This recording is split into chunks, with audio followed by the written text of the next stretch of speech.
ചുരുങ്ങിയ കാലയളവിൽ ജനഹൃദയങ്ങളിൽ ഇടം പിടിച്ച ഓറിക്സ് ബിൽഡേഴ്സിന്റെ ബ്രാൻഡ് അംബാസിഡറായി നടി ഭാവന ചുമതലയേറ്റു.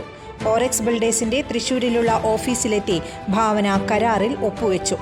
Oryx builders chairman Ajith Pooloth, managing director Balachandran, director Ajith Kumar എന്നിവർ സന്നിഹിതരായിരുന്നു. ഷിരൂരിൽ കാണാതായ അർജുനായുള്ള തിരച്ചിൽ നീളും. ഡ്രഡ്ജർ എത്താൻ വൈകിയേക്കും. കാറ്റും മഴയും തടസ്സം സൃഷ്ടിക്കുന്നതിനാൽ ഡ്രഡ്ജർ വെസൽ പുറപ്പെടുന്ന കാര്യത്തിൽ അന്തിമ തീരുമാനം ആയില്ലെന്ന് ഷിപ്പിംഗ് കമ്പനി അറിയിച്ചു. ഗോവയിൽ നിന്ന് ഡ്രഡ്ജർ പുറപ്പെടുന്ന കാര്യത്തിൽ കാറ്റിന്റെ ഗതി നോക്കി ബുധനാഴ്ചയോടെ തീരുമാനമെടുക്കാനായേക്കുമെന്ന് അഭിഷേനിയ ഓഷ്യൻ സർവീസസ് വ്യക്തമാക്കി. ഗോവയിലും കാർവാർ ഉൾപ്പെടെയുള്ള തീരദേശ കർണാടകയിലും സെപ്റ്റംബർ 11 വരെ യെല്ലോ അലർട്ട് തുടരുകയാണ്. വ്യാഴാഴ്ച ഡ്രഡ്ജിംഗ് പുനരാരംഭിക്കും എന്നായിരുന്നു കമ്പനി നേരത്തെ അറിയിച്ചത്.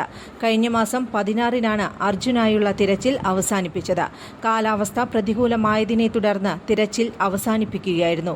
തുടർന്ന് അർജുന്റെ മാതാപിതാക്കൾ കർണാടക മുഖ്യമന്ത്രി സിദ്ധരാമയ്യയെ നേരിട്ടെത്തി കണ്ട് തിരച്ചിൽ പുനരാരംഭിക്കണമെന്ന് അഭ്യർത്ഥിച്ചിരുന്നു. ഇതിന്റെ അടിസ്ഥാനത്തിൽ കൂടിയാണ് സാങ്കേതിക പ്രശ്നങ്ങൾ പരിഹരിച്ച് തിരച്ചിൽ പുനരാരംഭിക്കാൻ സർക്കാർ തീരുമാനിച്ചത്. News desk any time news. കൂടുതൽ വാർത്തകൾക്ക് ഞങ്ങളുടെ ചാനൽ സബ്സ്ക്രൈബ് ചെയ്യുക, ഫേസ്ബുക്ക് ഫോളോ ചെയ്യുക. വാർത്തകൾ വേഗത്തിലറിയാൻ എനി ടൈം ന്യൂസ്.